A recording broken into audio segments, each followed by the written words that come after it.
मैं उस डरावनी रात को कभी नहीं भूल सकता जिस रात मैंने अपना सबसे अच्छा दोस्त सूरज पाटिल को खो दिया था। सूरज और मैं बचपन से ही एक दूसरे के साथ थे।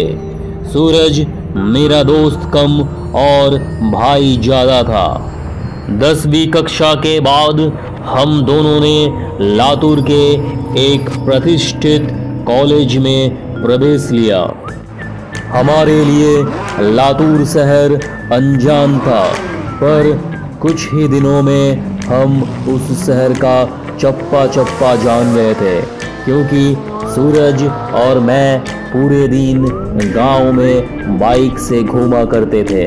हम दोनों रोज रोज उसी शहर में घूमकर बोर हो चुके थे, इसलिए एक रात हमने लॉन्ग ड्राइव पर जाने का फैसला किया। हमने कामी गांव के जंगल में जाने का प्लान बनाया। हम कामी गांव के जंगल में कभी नहीं गए थे, पर हमने सिर्फ इतना सुना था कि कामी गांव का जंगल सिर्फ नाम का जंगल है, क्योंकि वह हरे भरे पेड़ों के सिवाय कुछ नहीं था।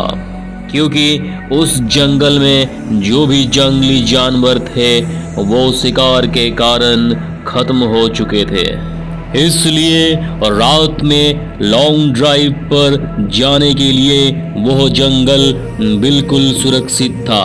और उसी रात पूर्णमासी की रात भी थी, मौसम भी अच्छा था, इसलिए मैं सूरज के साथ कामी गांव के जंगल में जाने के लिए राजी हो गया। रात के 11 बजे हम कामी गांव के जंगल में दाखिल हो गए। हमने जैसे सुना था वैसे ही जंगल का रास्ता मक्खन की तरह मुलायम था। हमारी कार हवा से बातें करने लगी थी। वाकई बहुत मज़ा आ रहा था, पर मुझे इस बात से हैरानी हो रही थी कि हम जंगल के इतने अंदर दाखिल हो चुके थे, पर तब भी हमें रास्ते में एक भी गाड़ी दिखाई नहीं दे रही थी। जंगल का पूरा रास्ता सुनसान पड़ा हुआ था। तभी रास्ते में हमें एक पुल दिखाई दिया। सूरज ने उस पुल के बीचों बीच कार को रोक दी।